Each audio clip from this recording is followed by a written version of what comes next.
All right, ready for this? Today we're tackling a question that has been around forever. Is the state a divine gift or a necessary evil? Ooh, that's a big It one. is. And to help us figure it out, we're going way back to the Middle Ages, to two of the biggest names in philosophy, St. Augustine and Thomas Aquinas. You know, those guys, their ideas are still surprisingly relevant today, even though they lived so long ago. Absolutely. Okay, so background time. Augustine's living in the Roman Empire, right? Mm. And it's literally falling apart all around him. You can imagine how that would shape his worldview. Total chaos, and he's turning to Christianity in the middle of it all. Yeah, that'll make you think about the state of humanity. Right. Then, fast forward like 900 years, and you have Aquinas. He's rediscovering all this ancient Greek philosophy, but through an Islamic lens. It's such a fascinating mix of It influences. really is. Their backgrounds definitely shape their thinking. You can't ignore the impact of their times. So how did these totally different contexts influence their ideas about government? Well, Augustine saw the fall of Rome firsthand, like the dark side of human nature up close and personal, how fragile political order really is. So he had a pretty, let's say, pessimistic take on whether humans can govern themselves. It's like he's watching Rome burn and thinking, yep, we need someone to keep us from destroying each other. Exactly. But then you have Aquinas. He's writing during this huge intellectual revival, rediscovering Aristotle, all these ideas about reason and virtue, but through Islamic scholarship, which was, at that time, way ahead. Wow, I didn't realize that. Yeah, it gave him a much more optimistic outlook, more hopeful about human potential, about building a just society. So it's Augustine looking back at a world falling apart and Aquinas looking forward, seeing what could be built from the wreckage. But, I mean, they did agree on some things, right? Like original sin, that humans are inherently flawed. Oh yeah, definitely. They both agreed on that. The idea that because we're flawed, it affects how we create societies and governments. Hmm. The difference is in how they interpret that flawed nature. And for Augustine, it really comes down to this concept of lust. Hold on, wait. When Augustine says lust, he doesn't just mean, like, the obvious stuff, does he? He kind of takes it to another level. Uh-huh. He uses lust to mean any sort of disordered desire, craving for power, possessions, status, anything that pulls you away from God and towards selfish stuff. So that's the root of conflict for him. Exactly. That disordered desire leads to chaos, conflict, and ultimately civilizations collapsing. So it's not just a few bad apples. He's saying this lust is built into us, something we're constantly struggling with. Exactly, and that's where Augustine thinks the state comes in. He doesn't see it as some perfect system for everyone to thrive. He sees it as a necessary evil, something God put in place to restrain our worst impulses.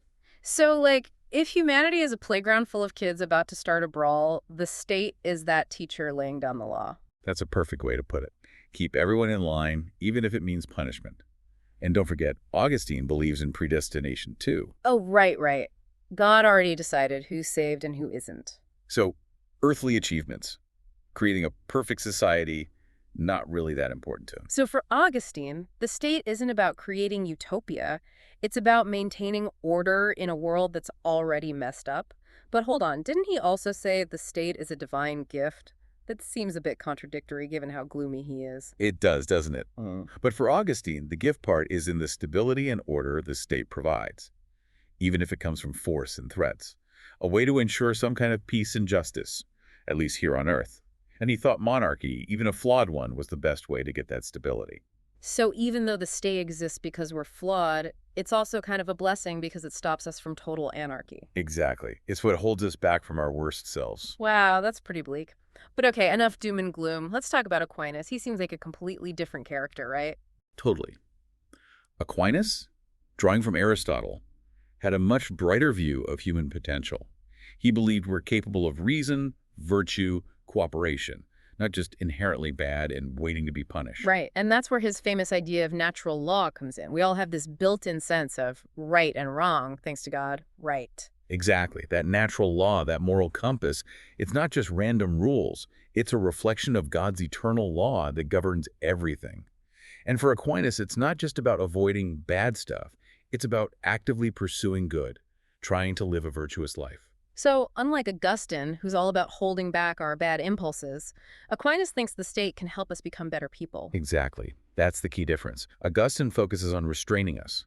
Aquinas believes the state can actually make us better both individually and as a society. Okay, that is a much more uplifting view. But if Aquinas was so big on natural law and human potential, did he even think we needed a state? Wouldn't he want everyone just following their internal moral compass and living in harmony? He absolutely believed in the need for the state to create a just and virtuous society. Mm. But his ideal state was very different from Augustine's. Remember, Augustine liked monarchy for control. Aquinas had a different idea. Okay, I'm intrigued. What did Aquinas think was the ideal government? He liked the idea of a mixed constitution, combining monarchy, aristocracy, and even, get this, democracy. He thought this blend would prevent tyranny and give citizens a voice. Wait, democracy? Back then, that's pretty radical for the 13th century. So he wasn't just a philosopher, he was a revolutionary too. In a way, yes, he challenged the whole idea of absolute monarchy. He wanted a system where people had a say. And get this, he even thought people had the right to overthrow a tyrannical king. Well, that's a bold statement even today. He wasn't afraid to make waves. He wanted a just and balanced society, and he wasn't afraid to challenge those in power to get it. Okay, this is all super interesting, but let's bring it back to the present. Do we see echoes of Augustine and Aquinas in how we think about government today? Are their ideas just history, or do they actually matter in the 21st century? I think they're more relevant than ever. This back and forth between Augustine's warnings and Aquinas' optimism is present in almost every political debate today. Like how we're always trying to balance security and freedom, individual rights and the common good. It's like we're stuck between wanting stability and wanting a more just society. That's exactly it. It's a tension that's probably always going to be there as long as humans are in charge. The source material even ends with a big question about this very thing. It asks if all the political instability in the world, like, does that prove Augustine was right? About human nature being messed up, I mean. Yeah, it's a tough question to ignore with everything going on. Wars, political divides, social unrest. It feels like things are pretty shaky sometimes. It's easy to look around and think, well, Augustine called it, humans are selfish, we're going to mess things up, and we need a strong hand to keep things from falling apart. Right. But Aquinas gives us another way to look at it, and I think it's important to remember that. Oh, yeah, totally. What would Aquinas say about all this? He'd probably say that all this chaos, it's not because we're inherently bad. It's part of the process of trying to build that just and virtuous society he talked about. Like maybe these upheavals are just growing pains, signs that we're moving, even if it's messy, towards something better. So, not giving up on humanity just yet. Exactly. Aquinas reminds us that justice is a process, and it takes constant work, always being vigilant. And he gave us a framework for how to build that better society, based on reason, virtue, the common good. So it's not, oh, Augustine was right, we're doomed. It's more like, okay, we're not there yet, but we're trying and we're learning from our mistakes. Exactly. And honestly, I think that's a much more empowering way to look at things. It's not about embracing authoritarianism. It's about rolling up our sleeves and trying harder to create a world where everyone can thrive. I like that. It's hopeful. And it reminds me that even though Augustine and Aquinas had really different ideas, they both cared about the same thing. They did. Human well-being. Yeah, they just had different ideas on how to get there. Right. And their ideas, they're really helpful for understanding politics, both back then and now. Okay, so let's dig a little deeper into their toolboxes then. We've talked about Augustine and restraint, Aquinas and virtue. What about leadership? How did those views play out in their ideas about good leaders? Well, Augustine, he was all about order, right? Right. So he thought you need a strong, decisive leader, even if they're not perfect, to prevent chaos. He saw leadership as a necessary evil, a tough job someone had to do to keep society from falling apart. So would Augustine be a fan of those tough guy leaders? The ones who promise to restore law and order, even if it means bending the rules? He might, especially if he felt like society was about to collapse. Remember, for him, the ends justified the means when it came to order. He saw what happens when things descend into anarchy. He thought you need a firm hand to keep those bad impulses under control. Makes sense given what he lived through. But what about Aquinas? How does his view of leadership compare? He seemed to be more focused on things like justice. Yeah, for Aquinas, influenced by Aristotle, a good leader wasn't just strong. They had to be wise and just, too. He said a ruler's power doesn't just come from force. It comes from governing according to natural law and promoting the common good. So not just keeping order, but leading with wisdom and justice, actually inspiring people to be better, not just forcing them to behave. Exactly. And he thought the best way to achieve this was through that mixed constitution we talked about, the monarchy, aristocracy, democracy combo, to balance power, prevent tyranny, and make sure leaders actually represent the people. So it's Augustine saying we need a strong leader to save us from ourselves, and Aquinas saying we need a just leader to guide us towards a better world. That sums it up pretty well, and I think both perspectives are relevant today. We need leaders who can make tough choices and keep things stable, but also leaders who are dedicated to justice, fairness, and taking care of everyone. That makes a lot of sense, but it brings up a question I've been wondering about. If Augustine's state is about order and Aquinas is about justice, how do we choose which one to prioritize? Like, when does security become more important than fairness, or the other way around? Ah, the million-dollar question. It's been debated for centuries, and there's no simple answer. Every society has to figure out that balance. So it's this constant tension between these two important values, like trying to find the sweet spot where security and justice can both exist. Exactly. And that sweet spot, it's going to be different for every society. Yeah. There's no one-size-fits-all solution. What works in one place might not work somewhere else. So we need to be flexible, go with the flow. Yeah, adaptable. Yeah. And willing to have tough conversations about what we value and what our priorities are. We need to ask hard questions like, what are we willing to give up for security? And where do we draw the line on individual freedom when we're trying to achieve the common good? Those are some deep questions, and it seems like they're even more important now with all the changes brought on by technology. Absolutely. Technology adds a whole new layer of complexity to these old debates. Well, I guess that's a discussion for another deep dive. But I think we've given our listeners plenty to think about for now. We definitely have. And I hope it sparks some curiosity, maybe even some healthy debate. Me too, because at the end of the day, that's what Augustine and Aquinas were all about, thinking critically, challenging assumptions, and tackling the big questions that shape our lives and our societies.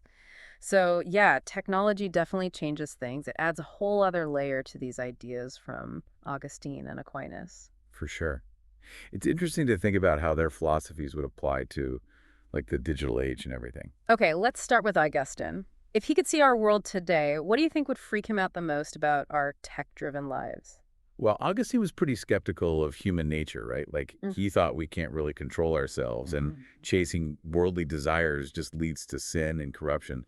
So I think he'd be really worried about how addictive technology is. Yeah. Social media, video games, all those things designed to keep us hooked. Exactly. Those technologies, I mean, they have some good things about them, but they also exploit our weaknesses. They feed into that need for instant gratification, validation, distraction.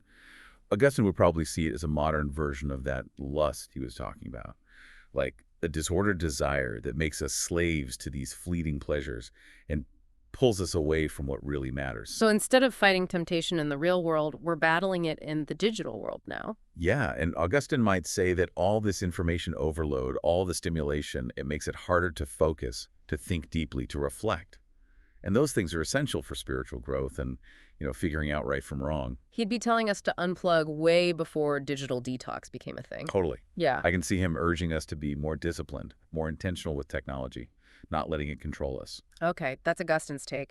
What about Aquinas? What do you think he'd make of our relationship with technology?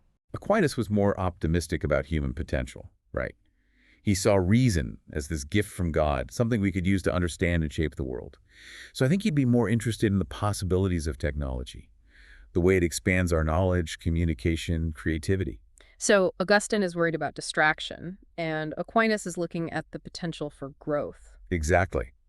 Aquinas might see technology as a way to learn more about the world, connect with people across cultures, share ideas, collaborate on projects that benefit everyone. He'd probably be into online education, open source software, all the ways technology can make knowledge and resources available to more people. Yeah, but I think he'd also be big on responsibility.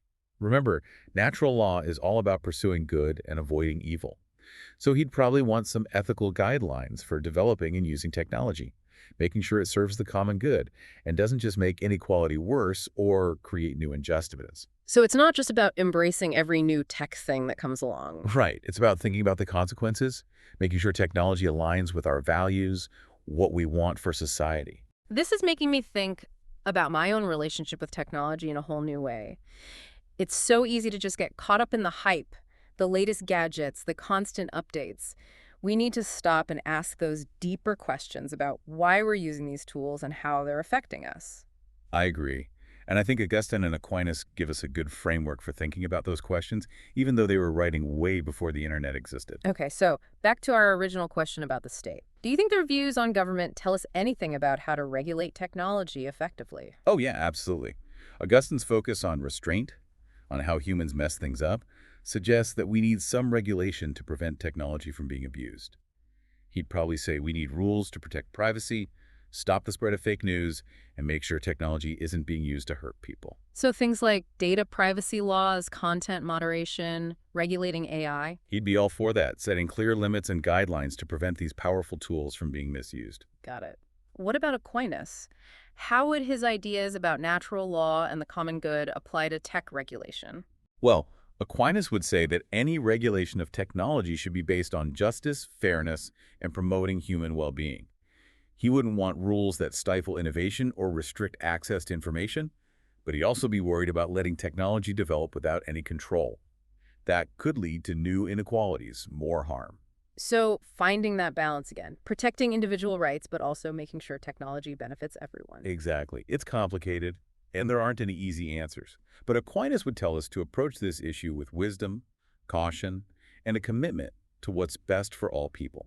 This has been such a fascinating conversation. We've gone from ancient Rome to the digital age, and it's amazing how relevant Augustine and Aquinas still are in this constantly changing world. Their insights are so helpful for navigating these complicated issues we're facing, everything from how to govern ourselves to the ethical questions around technology. So as we wrap up this deep dive, I want to leave you with one last thought. In this tech-driven world, how do we make sure that humanity keeps thriving alongside our innovations? That's a great question. It's something we all need to think about and work on together. We can learn from thinkers like Augustine and Aquinas, have these important conversations, and make choices that reflect our values. That's how we can shape a future where technology empowers us without dehumanizing us. Thanks for joining us on this journey. Until next time, keep exploring, keep asking questions, and keep searching for wisdom wherever you can find it.